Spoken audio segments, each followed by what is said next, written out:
a Bíblia Sagrada define salvação, salvação é o ato de Deus em Cristo Jesus, por meio da morte de Jesus na cruz do Calvário, nos libertar do pecado, nos libertar das garras e do domínio de Satanás, nos libertar do domínio e dos impulsos da carne.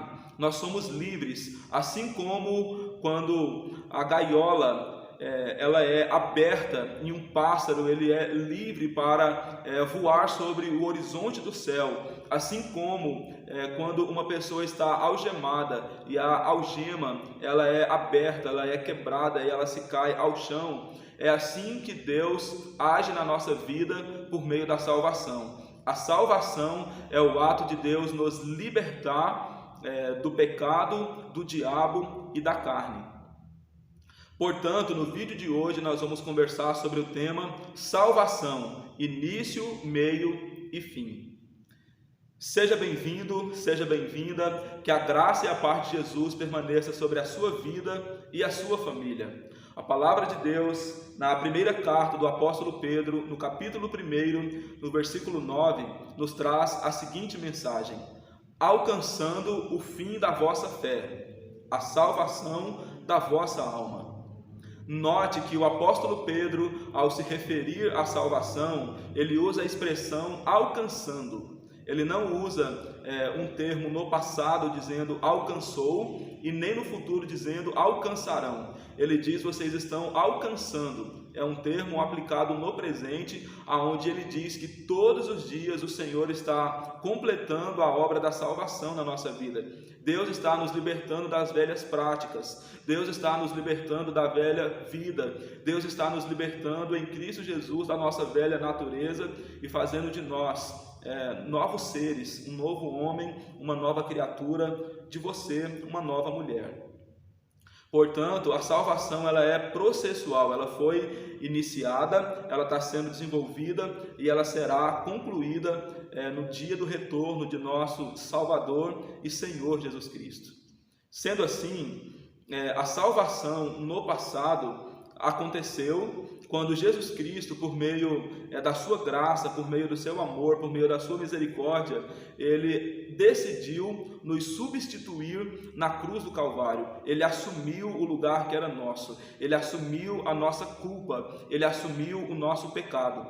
A salvação no passado se refere à justificação. É o fato de Deus punir em Jesus o pecado que era meu, o pecado que era seu, o pecado que era nosso. Cristo Jesus, ao morrer na cruz, ele nos substituiu, ele assumiu o preço da nossa culpa, ele assumiu o preço dos nossos pecados, o preço dos nossos erros. Então a salvação no passado é a justificação, é o ato de Jesus assumir o nosso lugar e pagar o preço da nossa condenação, morrendo na cruz do Calvário, se entregando por nós.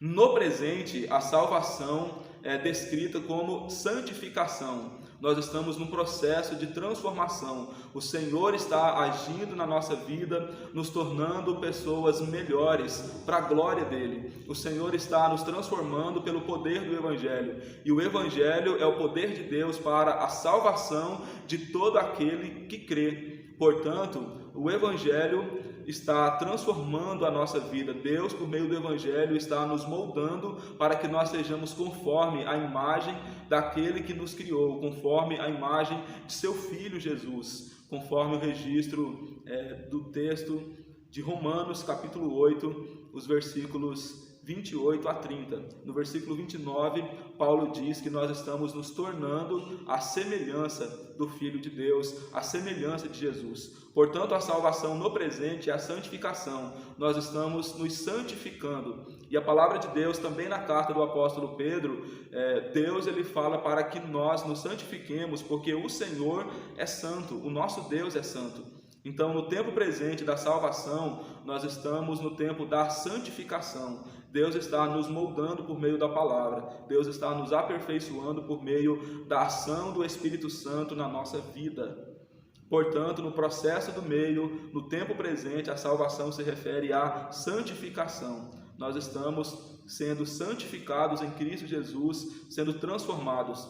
Em nós existe uma parte da nossa vida que já glorifica a Deus, que já engrandece a Deus, que já agrada a Deus, que já é aprovado por Deus. Mas é verdade também que na nossa vida existe uma outra parte que precisa ser muito melhorada, que precisa ser transformada, que precisa ser lapidada. E Deus está fazendo isso agora, nesse tempo do meio, chamado de santificação. E no futuro haverá a glorificação, que acontecerá no dia do retorno glorioso de nosso Salvador e Senhor Jesus. Aí sim, no dia que Jesus voltar, Ele nos transformará para que nós estejamos completamente de acordo com a vontade de Deus, para que nós estejamos verdadeiramente da maneira que Deus quer que nós estejamos. Isso acontecerá no futuro, no dia que Jesus voltar. Nós seremos aperfeiçoados, nós seremos plenamente transformados. Não haverá mais o domínio do pecado, não haverá mais a presença do pecado. Nós seremos totalmente livres da presença do pecado e viveremos completamente em santificação, completamente em santidade na presença de Deus. Então, no tempo futuro da nossa salvação, a Bíblia se refere à glorificação, que acontecerá quando Jesus rasgar este céu e Ele vir com poder e grande glória, acompanhado dos seus anjos, para buscar a sua igreja. Portanto, nós aguardamos, nós esperamos desejosamente o dia que Jesus voltará para buscar a sua igreja. Enquanto isso, nós vamos nos santificando. Enquanto isso, nós vamos vivendo para a glória de Deus, procurando fazer a vontade de Deus. Diante dessas verdades, eu gostaria de deixar um desafio para nós. E o desafio é o desafio que a palavra de Deus nos propõe da perseverança. Enquanto nós estamos sendo transformados pelo Espírito, enquanto nós estamos nesse processo da salvação, que já teve início, que está sendo desenvolvido e será concluído, a palavra de Deus, portanto, nos sugere que nós perseveremos. O chamado das Escrituras é perseverança. Persevere em fazer a vontade de Deus, ainda que as coisas estejam difíceis, ainda que a vida esteja cheia de desafios. Persevere em viver para a glória de Deus, persevere em fazer a vontade de Deus. Vamos juntos orar? Soberano e eterno Deus, nós te louvamos, nós te glorificamos, nós te rendemos graça. Obrigado pela tua misericórdia, pela tua bondade, pelo teu amor. Obrigado, Jesus, porque o Senhor está sempre nos ajudando, nos aperfeiçoando, nos transformando para que sejamos melhores para a glória do Senhor. A salvação já teve início, ela está sendo desenvolvida e ela será concluída na nossa vida. Que o Senhor continue trabalhando, agindo em nós, para que este processo da salvação, iniciado pelo Senhor, desenvolvido agora através da ação do Espírito e concluído no futuro com a volta de Jesus, seja concluído com sucesso na vida de todos nós. Que nós tenhamos a graça do Senhor para nós caminharmos até cruzar a linha de chegada, até alcançar o fim da nossa fé, que é a salvação da alma, que é nos encontrar com o Senhor e viver eternamente na Tua presença, em nome de Jesus. Amém.